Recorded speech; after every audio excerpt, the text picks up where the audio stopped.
दोस्तों, यह कहानी एक ऐसे कपल की है जिन्होंने आपस में लव मैरिज की होती है। लव मैरिज के बाद दोनों की ज़िंदगी बहुत अच्छी चल रही थी, लेकिन फिर दोनों की ज़िंदगी में धीरे धीरे थोड़ी सी कड़वाहट आने लगती है। दोनों एक दूसरे से छोटी छोटी बातों पर लड़ाई झगड़ा करने लगते हैं। इसके बाद जो उसकी पत्नी होती है वह एक दिन लड़ाई करके घर छोड़कर चली जाती है, क्योंकि जो पत्नी होती है एक ऐसे जिद पे अड़ी होती है जिसको पूरा करना उसके पति के बस की बात नहीं होता। बस इसी बात को लेकर दोनों अक्सर लड़ाई कर लिया करते हैं।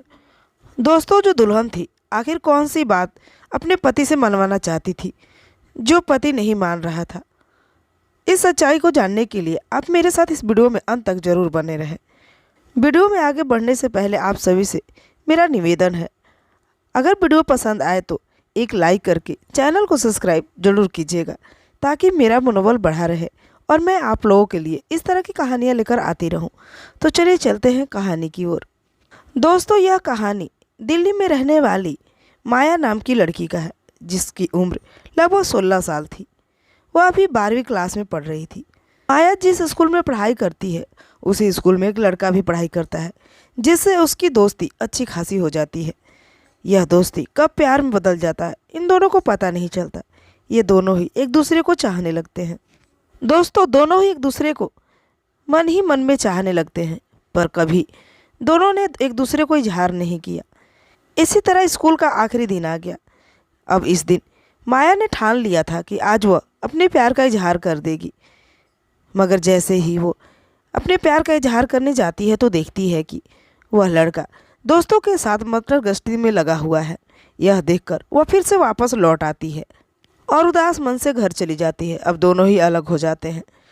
दोनों एक दूसरे से मिल नहीं पाते। कुछ समय बीतने के बाद जो माया होती है वह कंप्यूटर क्लास करने के लिए एडमिशन लेती है किसी कोचिंग में। अब जैसे उस कोचिंग में जाती है तो देखती है कि इस कोचिंग में वही लड़का आया है जिससे वो प्यार किया करती थी, जिसका नाम रोहन होता है।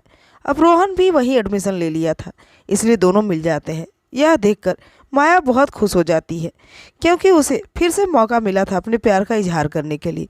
वो सोचती है शायद भगवान ने हम दोनों को मिलाने के लिए ही इस कोचिंग में उसे एडमिशन दिलाया है। अब अगले दिन कोचिंग का होता है। उस दिन माया जाती है और सीधे रोहन से अपने प्यार का इजहार कर देती है। यह सुनकर रोहन भी बहुत खुश होता है, क्योंकि वो भी इसी इंतज़ार में था। अब दोनों बहुत खुश रहते हैं। दोनों साथ में पढ़ाई भी करते हैं। धीरे धीरे समय बीतता है। अब एक रोज़ जब घर पे माया थी तो उसने अपने माता पिता को बात करते हुए सुना कि अब माया की शादी कर देनी चाहिए। इतना सुनते ही माया घबरा जाती है और वह रोहन को फ़ोन करके बताती है कि मेरे घर में मेरी शादी की बातें चल रही है। मेरी शादी किसी और लड़के से कर दी जाएगी, लेकिन मैं किसी और से शादी नहीं करना चाहती, इसलिए तुम आकर मेरे माता पिता से मिलो और शादी की बात करो। इस पर जो रोहन होता है कहता है, ठीक है, मैं बात तो कर लूँगा, लेकिन हमारे रिश्ते के बारे में तुम पहले अपने माता पिता से बात करो। इतना कहने के बाद रोहन फ़ोन रख देता है। अब जो माया होती है वो रोहन के बारे में अपने पिता से बताती है। जब उसके पिता उस लड़के के बारे में पूछते हैं तो कहती है कि पापा, वो लड़का हमारी तरह मिडिल क्लास फैमिली से है। वो बहुत अच्छा है, नशा बिल्कुल नहीं करता और बहुत ही नेक इंसान है।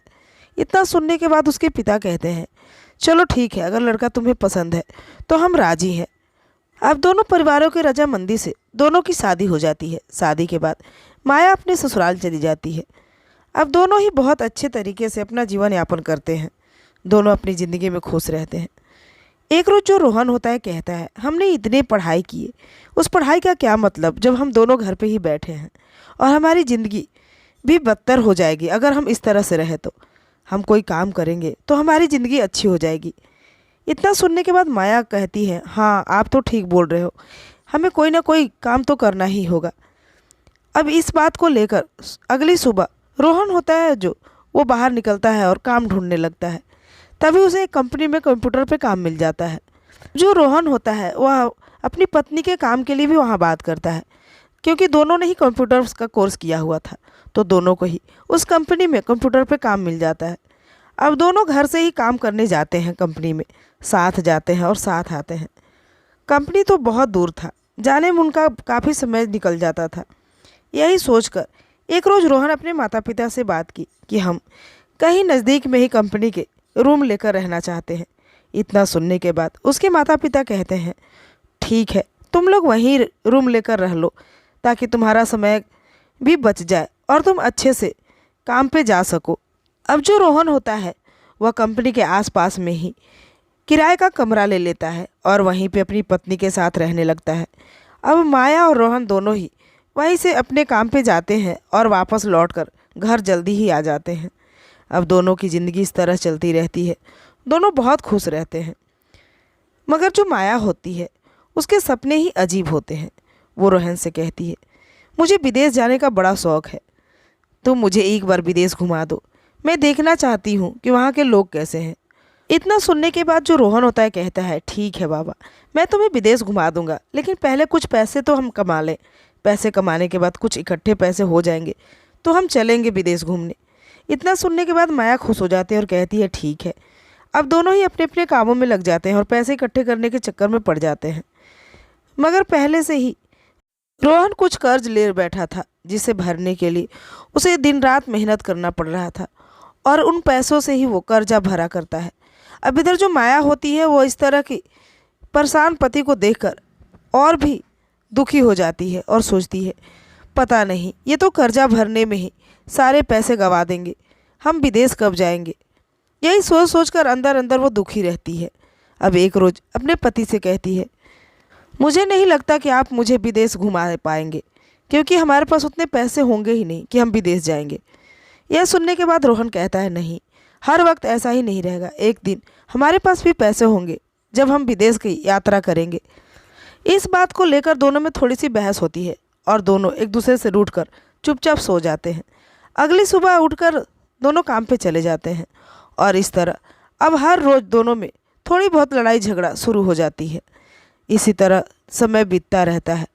तभी उस कंपनी के जो बॉस थे उनका ट्रांसफ़र कहीं और हो जाता है और उनकी जगह पे एक नया बॉस आ जाता है, जिसका नाम मनोज होता है।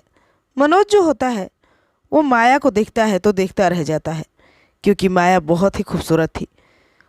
उसका दिल माया पे आ जाता है। अब वो किसी तरह माया को अपनी जाल में फंसाने के चक्कर में पड़ जाता है। अब जो माया होती है वह अपने बॉस को देखकर बहुत खुश होती है, क्योंकि देखती है कि अक्सर बॉस उसके बारे में ही पूछा करते हैं। दौरान जो उसका बॉस होता है यानी कि मनोज को पता चलता है कि जो माया है उसका सपना है विदेश घूमने का। अब इस सपने का फ़ायदा उठाकर मनोज कहता है कि मैं आप सभी वर्करों का सपना पूरा कर सकता हूँ और इसके बदले मैं आपसे कुछ भी नहीं लूँगा। इतना सुनते ही माया बहुत खुश हो जाती है। उसे लगता है कि ये हमारे सपने पूरा करने की बात कर रहे हैं, तो मैं भी विदेश घूमकर ज़रूर आ जाऊंगी इनके साथ और इस तरह मेरा भी सपना पूरा हो जाएगा विदेश घूमने का। जब काम से घर वापस आती है माया तो इस बात का जिक्र अपने पति से करती है कि उसके बॉस सभी के सपने पूरे करने की बात कर रहे हैं और मुझे विदेश घुमाना चाहते हैं। इतना सुनते ही जो रोहन होता है कहता है, देखो माया, तुम इस बॉस के चक्कर में मत पड़ो, ये अच्छा आदमी नहीं है। मैंने इसके बारे में अच्छे तरीके से पता किया है, ये अच्छा बिल्कुल भी नहीं है। तुम इसके चक्कर में ना पड़ो तो ही अच्छा है। पर जो माया होती है उसे तो बस विदेश जाने का भूत सवार था। उसे कहाँ पता था कौन गलत है और कौन सही। बस वो किसी तरह विदेश जाना चाहती है, इसलिए उसे इस वक्त कुछ भी अच्छा नहीं लगता। अगर रोहन कुछ भी उसे अच्छा कहता तो उसे बुरा ही लगता था, क्योंकि वो पहले से ही रोहन से चिड़ी चिड़ी सी रहने लगी थी। अब उस रात दोनों में झगड़ा होता है और जो माया होती है वो चुपचाप सो जाती है। मगर जब सुबह रोहन जगता है तो देखता है कि घर में माया नहीं है और उसके पास एक लेटर पड़ा होता है जिसमें लिखा होता है, मुझे ढूंढने की कोशिश मत करना, मैं अपने बॉस के साथ विदेश जा चुकी हूँ और मैं अब वहीं पे रहूँगी। मेरा तुम्हारे साथ कोई रिश्ता नहीं है, क्योंकि मैंने तुमसे बहुत प्यार किया था मगर तुमने मेरे प्यार की कदर न की, इसलिए मैं अब हमेशा हमेशा के लिए जा रही हूँ। इतना पढ़ने के बाद जो रोहन होता है उसका दिल टूट जाता है, मगर फिर वो अपने आप को संभालता है और सोचता है, मैं उसके चक्कर में क्यों पड़ूँ जब वो मुझे छोड़कर चली गई। यही सोचकर वह अपने कामों में लग जाता है और इस तरह उसकी ज़िंदगी चलती रहती है। अब कुछ समय बाद वो कंपनी को छोड़ देता है और अपना एक अलग बिजनेस स्टार्ट करता है। छोटा सा ही काम धंधा करके वो एक बड़ा ही व्यापारी बन जाता है। अब उसके पास इतने पैसे हो जाते हैं कि वो विदेश आराम से जा सकता था, मगर वो विदेश नहीं जाता, बल्कि अपने माता पिता के पास रहकर उनकी सेवा करता है। एक रोज़ मोहल्ले में ही एक लड़का गाड़ी लेकर नया आता है। उस गाड़ी को देखकर उसके पिता कहते हैं, बेटा कितना सुंदर कार है ना। अब ये सुनते ही जो रोहन होता है कहता है, पिताजी क्या आपको ऐसी गाड़ी चाहिए? तो उसके पिता कहते हैं, नहीं बेटा, मैं ऐसे ही ठीक हूँ, मुझे नहीं ऐसी गाड़ी चाहिए, मैं क्या करूँगा ऐसी गाड़ी का। अब जो मायके वाले होते हैं उन्हें भी इसकी खबर हो जाती है, तो वो भी उसके पीछे नहीं जाते, यानी माया को ढूंढने की कोशिश नहीं करते, क्योंकि पहले ही माया से वो दुखी थे, क्योंकि उन्होंने बहुत मना किया था। उसके बावजूद भी उसने लव मैरिज की थी और अब इसे भी धोखा देकर कहीं और भाग गई थी। इसलिए वो उसके हाल पर छोड़ना ही सही समझे और उसे उसके हाल पे छोड़ दिया। अब जो रोहन होता है, जब उसके पिता को कार पसंद आई थी, यही बात सोचकर वो अगली सुबह जाता है और वैसी ही कार ले आकर अपने दरवाजे पर खड़ा कर देता है। अब उस कार को देखकर उसके पिता बहुत खुश हो जाते हैं और कहते हैं, बेटा मगर तुम्हें इतने पैसे खर्च करने की क्या ज़रूरत थी? इतना सुनते ही रोहन कहने लगा, पिताजी मैं किस लिए कमा रहा हूँ? अगर मेरी कमाई का फ़ायदा आपको नहीं हुआ तो फिर क्या फ़ायदा मुझे कमाने का? मेरे जितने भी पैसे हैं वो सब आप ही के लिए तो हैं, मैं इन पैसों का क्या करूँगा? इतना सुनते उसके पिता कहते हैं, बेटा ऐसा नहीं कहते, तुम चाहो तो हम तुम्हारी दूसरी शादी करा सकते हैं। पिता की ऐसी बात सुनने के बाद जो रोहन होता है कहता है, नहीं पिताजी, मैं दूसरी शादी नहीं करूँगा। वैसे भी मेरी अभी तलाक नहीं हुई है, अगर मैंने दूसरी शादी कर ली और कहीं से वो वापस आ गई तो फिर मैं फंस जाऊंगा और मैं इन जालों में फंसना नहीं चाहता, इसलिए मैं दूसरी शादी नहीं करूंगा। अब जो रोहन के पिता होते हैं, जब बेटा के उदास चेहरे को देखते हैं तो वो बात को पलट देते हैं और कहते हैं, नई कार तो ले आए, अब इसका पूजा पाठ कराने क्या मंदिर नहीं चलोगे? अब जो रोहन होता है वो अपने पिता के साथ कार में एक मंदिर भी चला जाता है उस गाड़ी का पूजा कराने। जैसे ही गाड़ी की पूजा खत्म होती है तो वह ढेर सारी मिठाइयों को लेकर गरीबों में बांटने लगता है। जो वहाँ भिखारी बैठे होते हैं उन सबको मिठाई बांटता है। अब मिठाई को बांटते बांटते ही उसकी नज़र एक महिला पर पड़ जाती है। जैसे ही अब रोहन की नज़र जैसे उस महिला पड़ती है तो वह एकदम से हैरान रह जाता है, क्योंकि वो भिखारन महिला कोई और नहीं बल्कि उसकी पत्नी माया थी, जो कि भिखारन के रूप में वहाँ बैठी हुई थी। अब जो रोहन होता है वह उसके पास जाकर पूछता है, माया तुम यहाँ क्या कर रही हो? इतना कहने के बाद भी माया कोई जवाब नहीं देती, वो गुमसुम सी बैठी रहती है। तब उसके बगल में बैठा भिखारी कहता है, इससे क्या पूछ रहे हो बाबा, ये तो पागल है, ये मंदिरों पर जा जाकर बैठ जाती है और कुछ खाने को मिलता है तो खा लेती है, इस तरह इसका गुजारा हो रहा है। जो रोहन होता है वह उस भिखारी से पूछता है, ये किसके साथ यहाँ रहती है? तो वो भिखारी कहता है, ये किसी के साथ नहीं रहती, जहाँ जगह मिलता वहीं सो लेती है, जहाँ खाना मिलता है वहीं खा लेती है, इस तरह इसकी ज़िंदगी चलती जा रही है। अब जो रोहन होता है माया को लेकर एक हॉस्पिटल में जाता है और वहीं पर उसका इलाज कराता है। डॉक्टर से कहता है, डॉक्टर साहब माया को क्या हुआ है? तब डॉक्टर साहब चेकअप करने के बाद उसे बताते हैं कि इसे कोई सदमा लगा हुआ है, जिसकी वजह से यह अपनी याददाश्त भूल चुकी है, इसे कुछ भी याद नहीं रहा। अब जो रोहन होता है कहता है, डॉक्टर साहब आप इसका इलाज कीजिए, इलाज में जितना भी खर्चा आएगा वो मैं दूंगा, आप बस इसको ठीक कर दीजिए। अब जो डॉक्टर होते हैं वो इसके इलाज में लग जाते हैं। इस तरह 6 महीने बीत जाते हैं। 6 महीने बीतने के बाद डॉक्टर साहब एक रोज़ रोहन को कॉल करके बताते हैं कि आपने जिस महिला को भर्ती किया था वो महिला बिल्कुल ठीक हो चुकी है, उसकी याददाश्त भी आ चुकी है। इतना सुनते ही रोहन बहुत खुश हो जाता है। अब रोहन उसे हॉस्पिटल से सीधे अपने घर लाता है। घर लाने के बाद जब उसके माता पिता माया को देखते हैं तो वो गुस्सा होते हैं और कहते हैं, इसे यहाँ क्यों लाए हो? इसी लड़की के चक्कर में तूने अपनी ज़िंदगी बर्बाद कर ली है, दूसरी शादी तक नहीं की और फिर से वापस इसे घर में ले आए।